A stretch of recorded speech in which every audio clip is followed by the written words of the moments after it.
Still have serious challenges between Samburu County, Turkana and Baringo County, and we still have quite significant challenge in that corner, especially along the Malaso belt.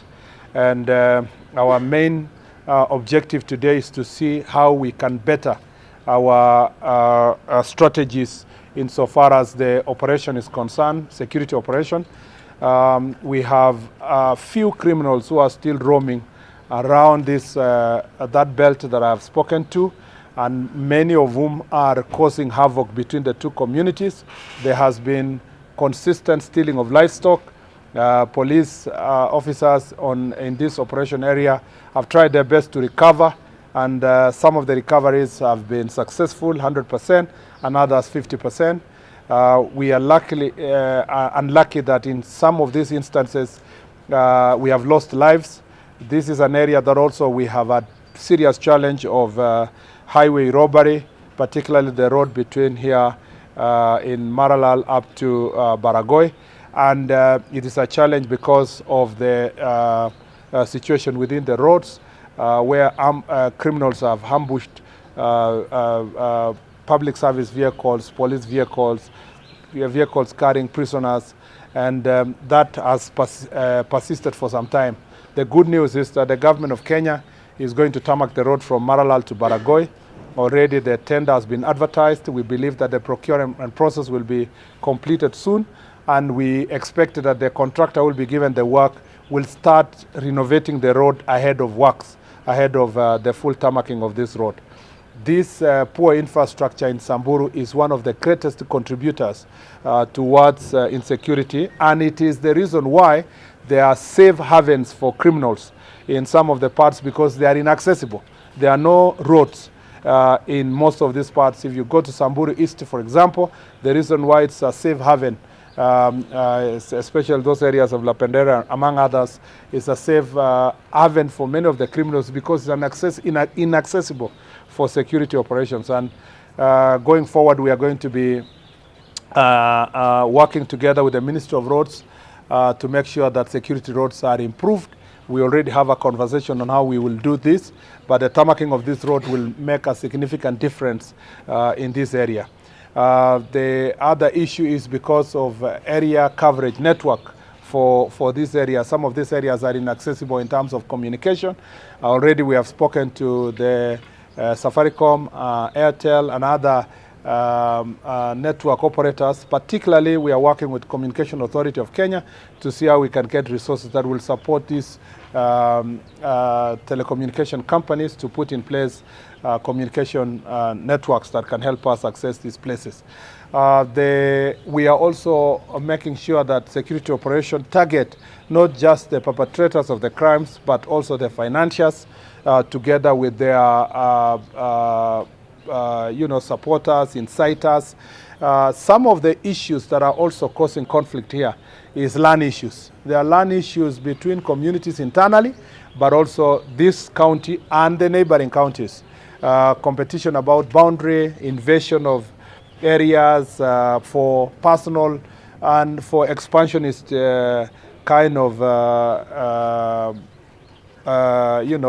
interest that people have, that they could like to push the boundary between here and there. And as I said yesterday when I was in West Pokot, boundary issues persist across the country, and our recommendation already is towards having a multi-agency interministerial framework of locating the 1992 district boundaries, to make sure that it doesn't matter if you come from which community. If you are Samburu and you find yourself that your boundary takes you to Marsabit, then you are a Samburu in Marsabit, and there is nothing wrong with that.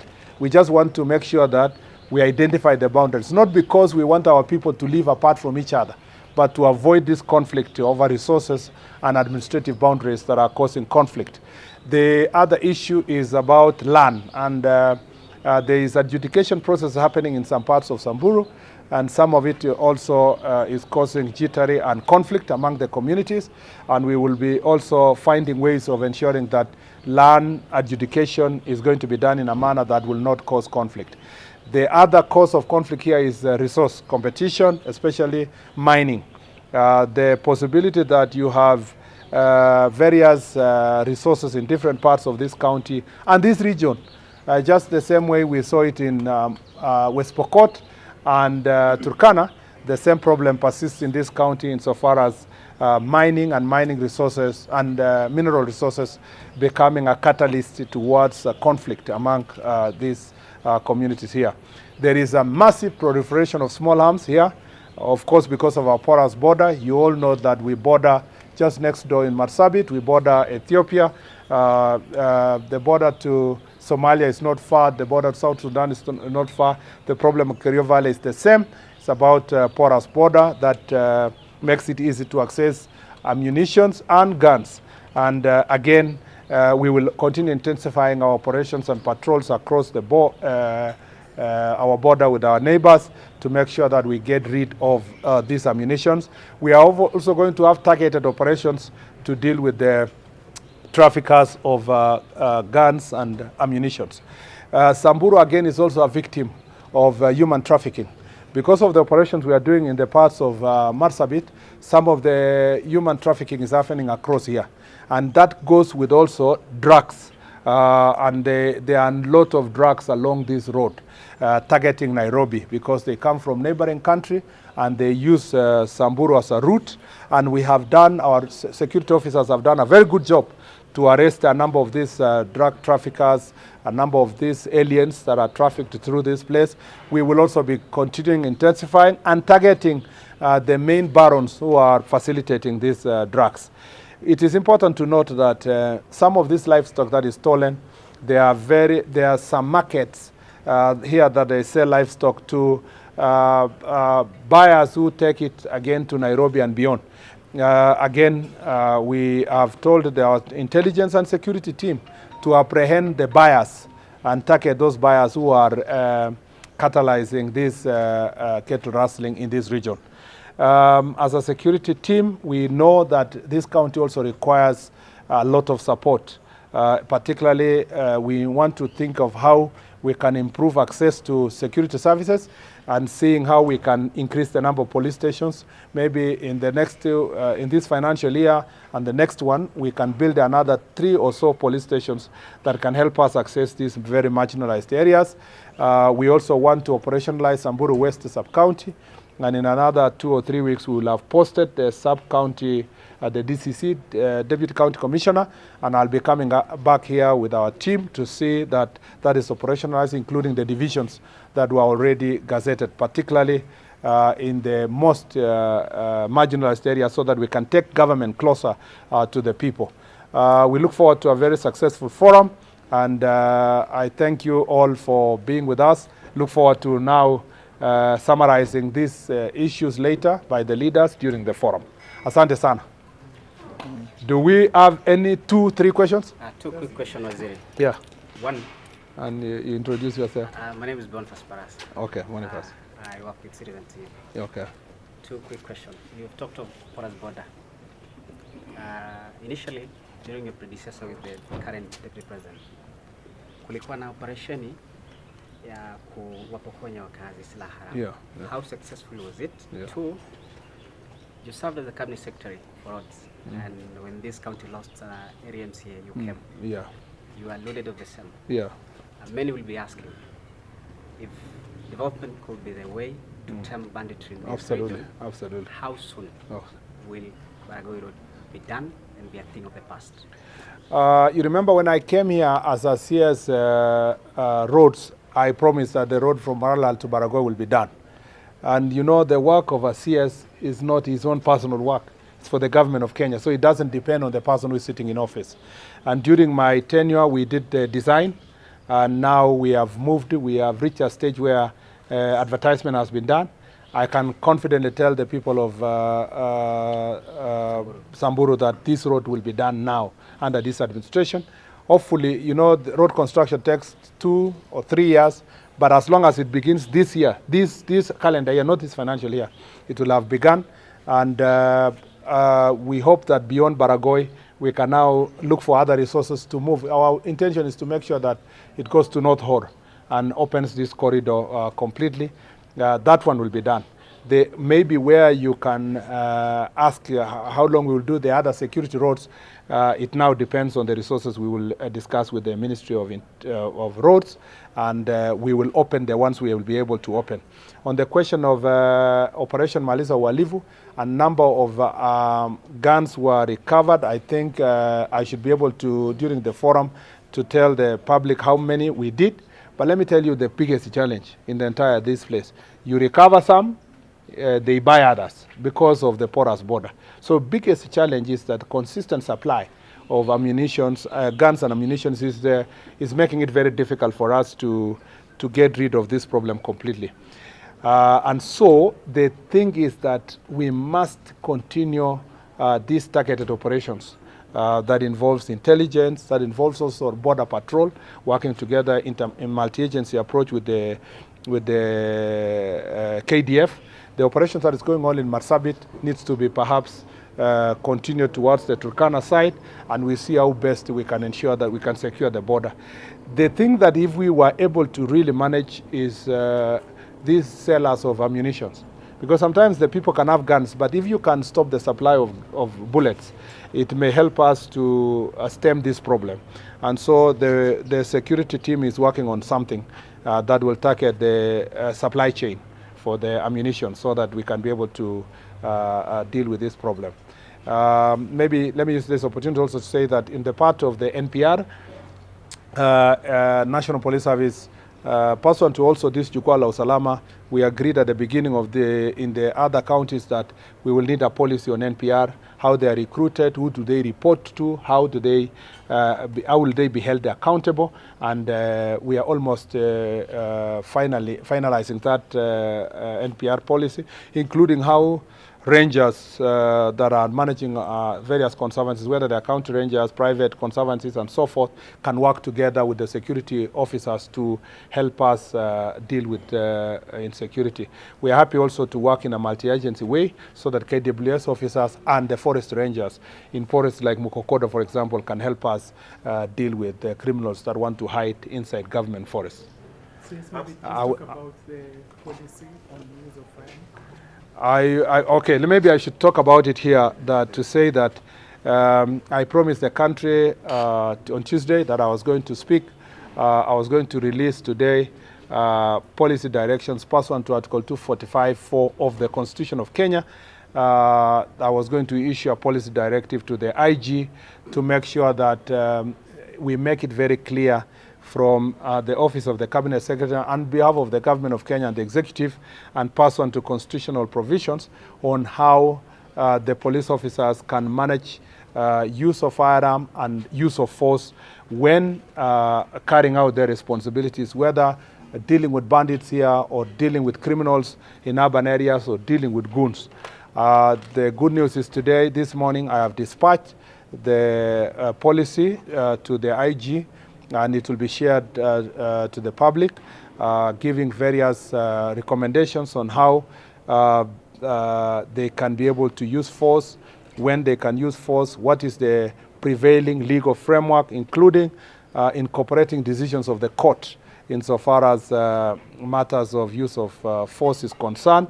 And I want to assure the country that this is the first policy directive I'm giving since I became CS nearly 8 months ago, and this is the only prevailing policy directive on use of force and use of firearm by police officers to either protect themselves and protect members of public, and also when dealing with and apprehending criminals.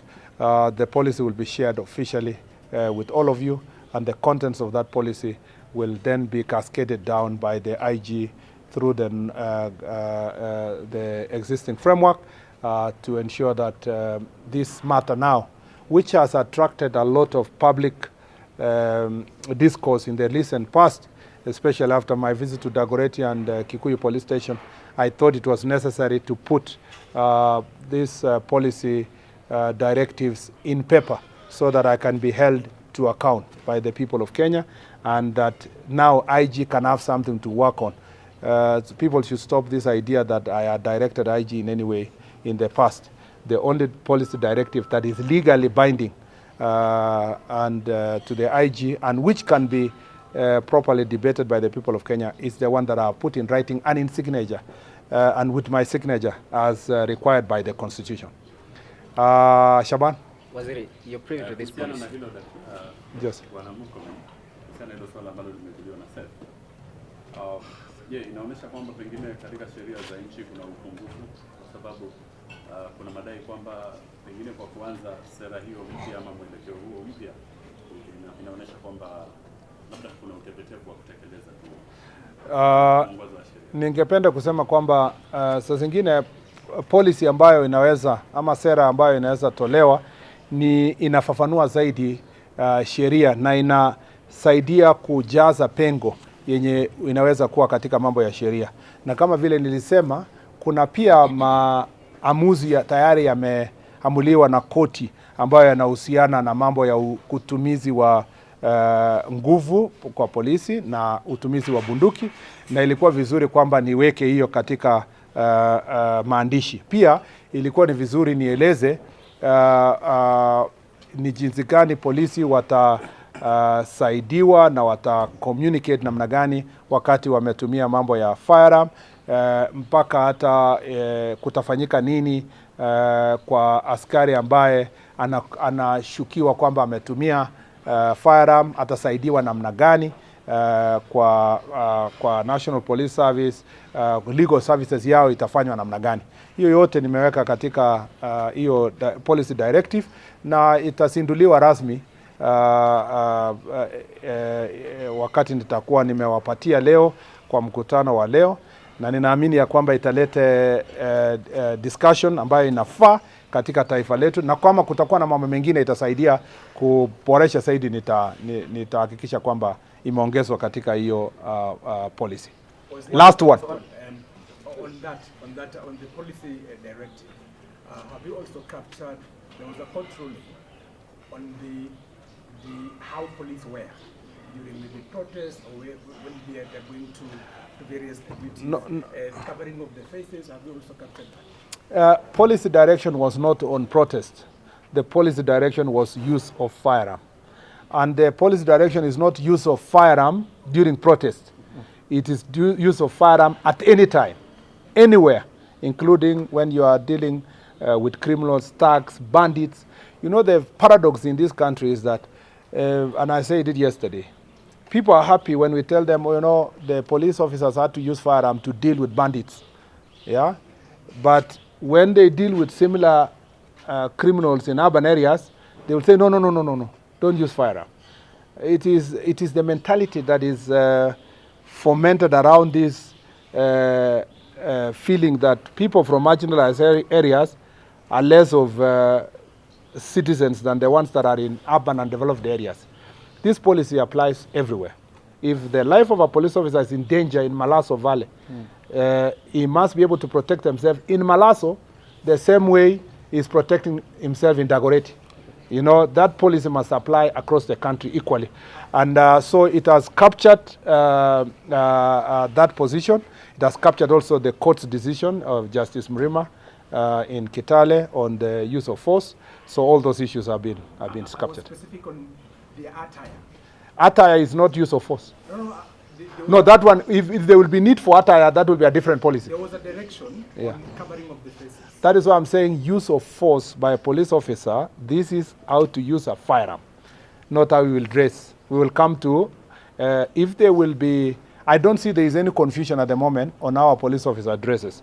Should I find myself in a situation where that matter is of national importance and that I feel that there is a gap, I will also try to give a policy direction the same. For now, it is about use of force and use of firearm. Thank you, Waziri. Probably Thank you. The governor should say something. No, we are not saying anything else now at this place, at that point. Don't call. Thank you, Yeah, thank you. yeah, governor ni baadaye. Nataka kuset up governor yangu hapa. Na mambo ya use of force.